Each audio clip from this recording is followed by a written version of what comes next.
episode of Cooking with Cleavage. I hope y'all didn't think that I was not going to come back because I've been gone for so long and I'm so sorry. But I made this dish for Mother's Day this year and it came out so great, I thought I would do an episode. I got this recipe from themediterranean.com and it is a roast rack of lamb with garlic and herb crust. It came out really good. First thing you do is you take the rack out. You're going to roast this in the oven. I'm going to start on this side. And I just mix salt and pepper in here. I have white pepper and cayenne. Mostly salt. You just generously put it on the lamb. And you can press it in. That's why I'm using the glove on that side. Turn it.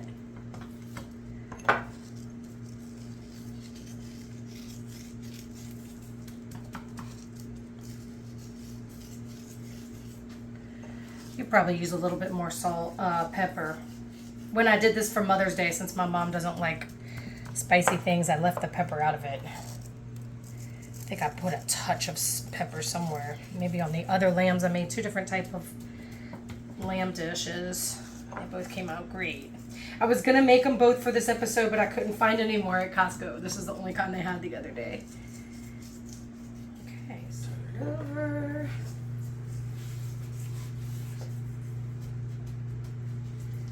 And do the other side again. And then I'm going to let that sit. We're actually going to let it get to room temperature. The recipe says half hour to an hour after we put the marinade on it, but I have the marinade ready to prep it right now. So I'm going to put this over here. I'm actually going to take this off, right? I'll put that in there and throw it away later. And this is my little Cuisinart. I don't know if you've ever seen me cook with this before. It's a Ninja.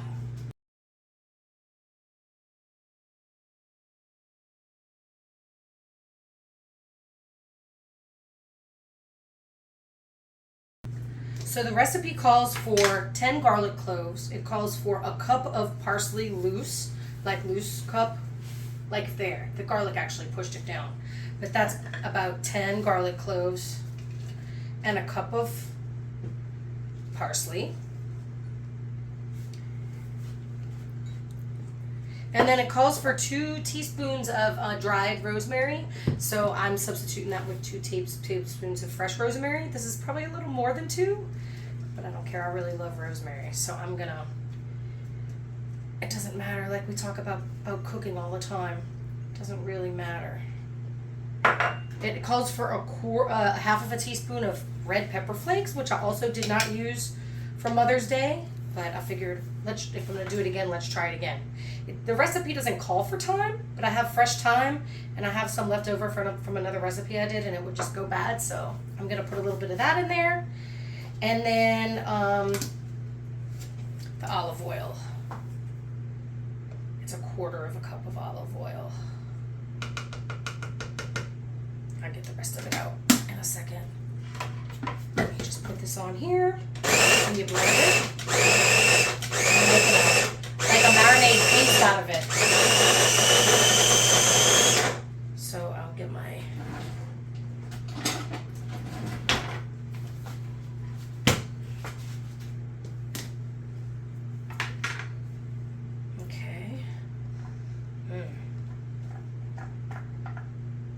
That smells good.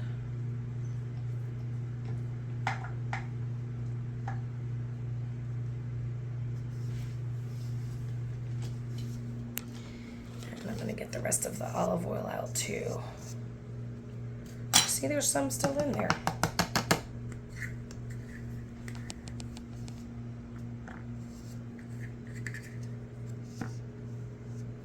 Okay, let's try it one more time.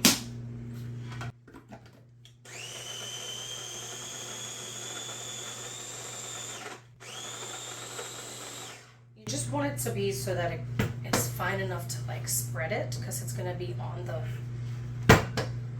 lamb.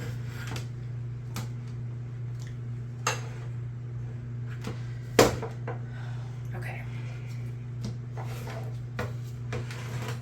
There.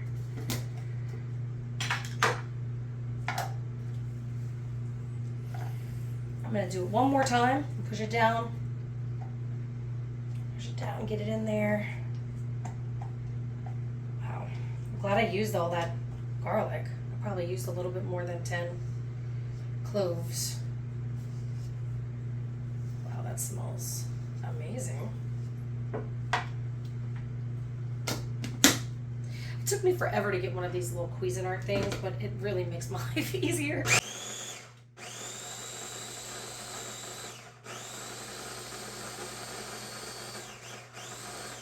All right, I think that's good. I'm gonna put this over here so it doesn't bother me. Okay, I'm gonna take the little glove and put it on this napkin. Safe. Because this all can just go on the lamb. That's what we're gonna do. Put it all on the lamb.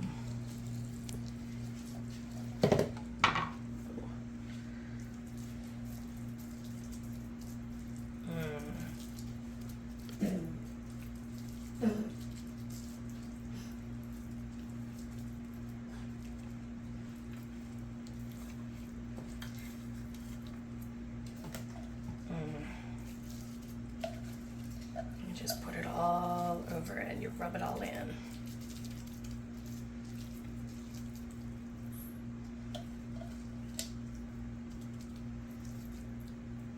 Yeah, when I made it, I only had one section of ribs. So I used more of this. It was really crusted with it. Because I don't think I made the recipe smaller. I was like, more? How could that be bad? And it was delicious. So it really can't be bad if you double this recipe. It's delicious. I mean, double the marinade for the rest, for the recipe, because it calls for 2 racks in the recipe online on the Mediterranean.com. Now, as you know, I'm touching raw lamb and I'm touching this.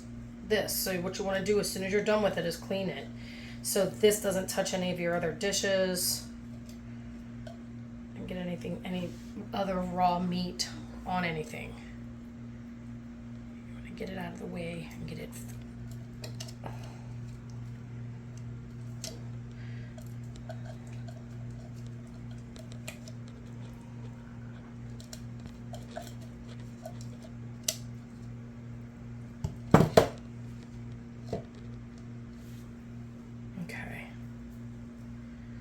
I have to do this just to get it all.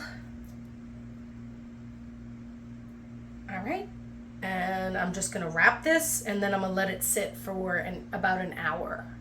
Okay, I'll be back. Welcome back to Cooking with Cleavage. So the only thing I did after I marinated, put the marinade on the lambs, is I got some saran wrap and wrapped them because they just needed to be room temperature. And then after that happened, I put them on 450. It just turned up to 450. The recipe says to put them in the top 1/3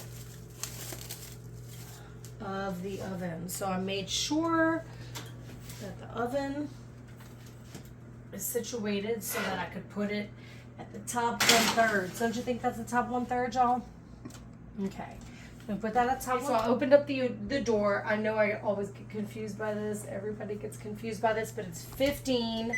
It's not, and then it's timer, and that's 15. See, that goes down, right? Okay. That's always confused me, though. I'm sure it's confused you, too. I mean, you do like the 1400 for years on the microwave or whatever, and then, anyway. So now we have it at 15 minutes. It's going to stay on 450. And then we're going to turn it over and cook it on Mother's Day, I cooked it for 5 more minutes like the recipe called for, and everybody said they wanted it cooked more. So what I'm going to do is cook it for 15 minutes, and then I'm going to turn it over and cook it for 10 and let it sit. But for now, I'm going to make an ouzo. So I was at Greek Fest this year. I don't know if I've spoken to y'all about this before, but I love Greek Fest. I love ouzo. I call it the ouzo train, and I'm gonna tell y'all why. But first, the ouzo bottle that we bought this year came with a little glass, and it tells you how to use it. It says 30 milliliters of this ouzo, 60 milliliters of water, and 2 ice cubes. Okay. I also want to talk about how when I lived in Europe, I wondered a lot if there was an ice shortage in Europe. Actually, it's just that Europeans they think we're stupid for making so much ice, I guess. I don't know. But so now we're at 450 because I took it out. I opened the door and changed the temperature, but that's okay because it's still there. Okay, and it's going up. So now it's 450 and it's going to cook for 22 more minutes. Okay, so now we have 30 milliliters of this. Oops, that was a little too much, huh? Okay, wait, I guess I should have put it on a level field. I don't know, it doesn't look bad. And then I'm gonna add to the water line. Oh, there it is. There's the 30 milliliter line. I guess it is a little high, but that's okay. I'll put it a little bit over the water. Right. Oh, see, that's what I mean. Put it a little over the water. And then it says 2 ice cubes. I'm like, do y'all have an ice shortage in Europe or something like that? Okay, I'm gonna try just like this. Okay, it's got a little more water and a little more ouzo and a little more. It's 2 ice cubes. Oh, it's not so bad. But you know how I like it? I like it better in a cocktail. And I think the ouzo needs to be a little bit more. Right? And then it needs to be a little bit more water.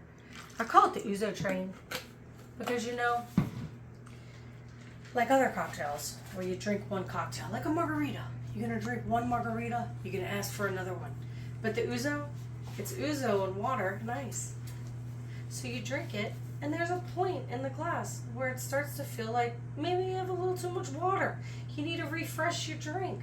So you go refresh it. So it's never a full cocktail in replace of your cocktail. It's always just adding a little bit here and a little bit there. That's what I like about the ouzo train.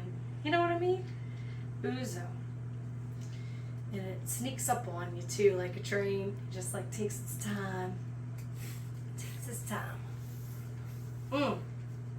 Anyway, we're gonna cook this for, look, 11 more minutes and 17 seconds, and we're gonna flip it. Okay, so it's getting ready to go off. Oh, look, 3, 2, 1. Okay, so pressure timer off, right? Ooh, I got my tongs. Okay, I'm gonna pull it out. I have an oven mitt that I'm gonna use to pull it out, and then I'm going to turn it over. Uh-oh, I think I should pull it out. Okay. We'll let this heat up again, and then I should turn it over. See, I got and I grabbed it all. Oh, it doesn't matter. Okay, we're going to turn that.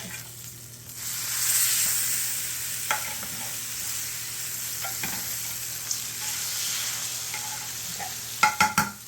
Now, the other time I made it, it seemed like the lambs I got seemed like this was the fat side of. But the lambs I cooked today seemed like the other sides were. So, this is good. You notice it. Okay. So, we're going to cook this on 450. For another, the recipe calls for 5 minutes, but I thought that when we made it, everybody was in agreement that it needs to be cooked longer. And it is cooking on the top shelf. So let's set the timer for another, I don't know, 5 minutes, as they say, and then we'll check it out, see what's going on. Oh, it's not 5 hours. Okay. Oh, shoot. Bake on 450. See? We all make mistakes. Timer 5. I seem to make that mistake plenty today. 5. Why is it preheat? 5. Okay, wait. Bake 450. I guess that's what Ouzo does. This is the Ouzo train. It doesn't matter. It's on 4:30. It'll go up. It's going to be 5 more minutes. But I think it's going to be, we're going to need to cook it a little bit more. Because think about that. Now it's already 4.5 minutes. So maybe we might need to cook it longer. So just, you need to keep track of that.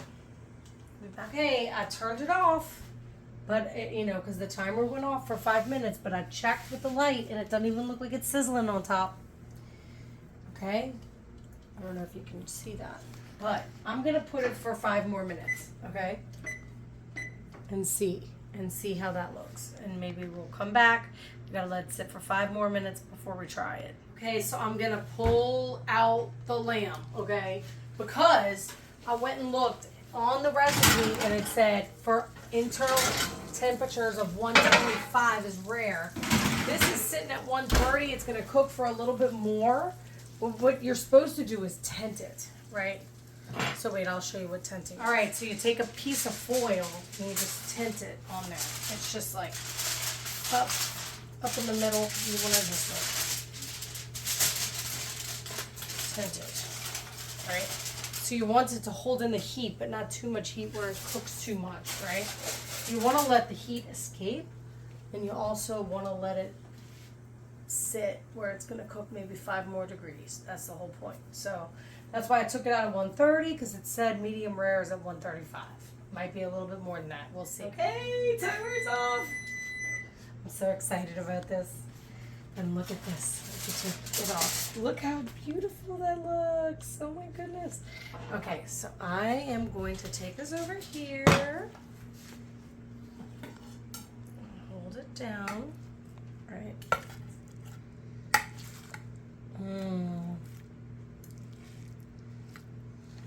Okay, I need to get a fork. Okay, or a tong, I guess.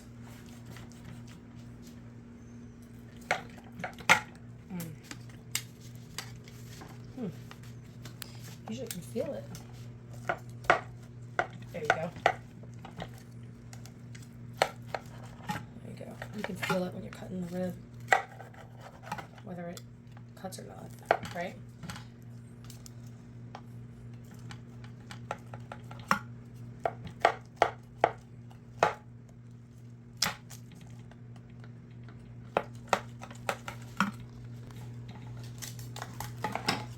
There we go. You see how you break the ribs apart? You gotta do it like that, right? You can feel it because the bones exist. You might want to cut this one in 2. Anyway, I'm not a professional. This isn't a professional knife. As I've told you before, I'm not classically trained, I'm just doing all this. Anyway, that's kind of how we do it. At my mom's house, it's like, who wants to cut it? But look how perfect that is. That is beautiful, right? That is beautiful. I think it can just sit a little bit longer while we try these. Okay, so I'm going to get a plate.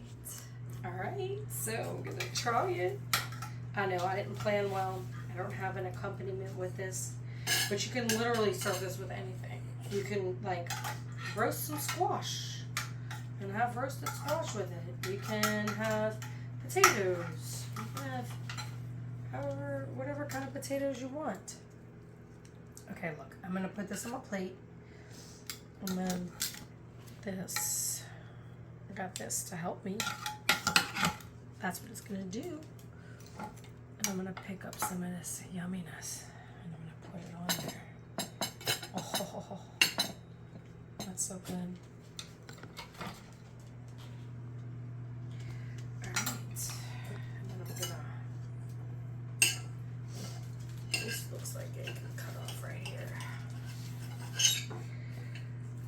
Yum.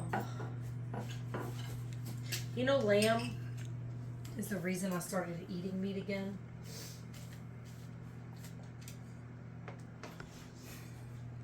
Because I went to the Middle East and I was like, when in Syria, eat lamb.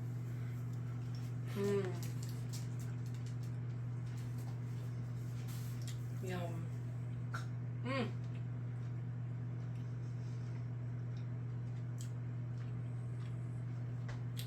Also fine with lamb.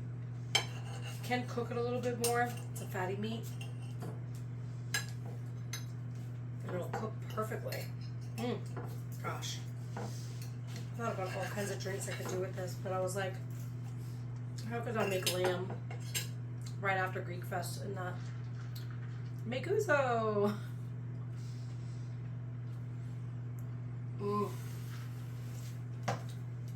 Just the flavors go together. Maybe it's because that's usually when I'll have lamb. But if you notice, all the ingredients that I put together here penetrated the ribs.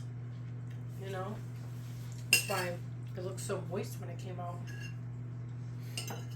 Oh God, it's so good. I could have like 12 of these ribs all by myself. But still, seriously, you could have it with all kinds of things. At the Greek Fest, they were serving the lamb leg with orzo. Orzo is a short pasta, right? You could serve it with anything. So anyway, I hope y'all enjoyed my roast lamb recipe. And thank you for joining me in my kitchen today. And I hope to see you soon for another episode of Cooking with Cleavage. To 15 minutes. There you go. 15 minutes? How is that 11:59? It doesn't make sense. Off. Timer on 15. Maybe because I didn't do the 2 zeros. How was that not?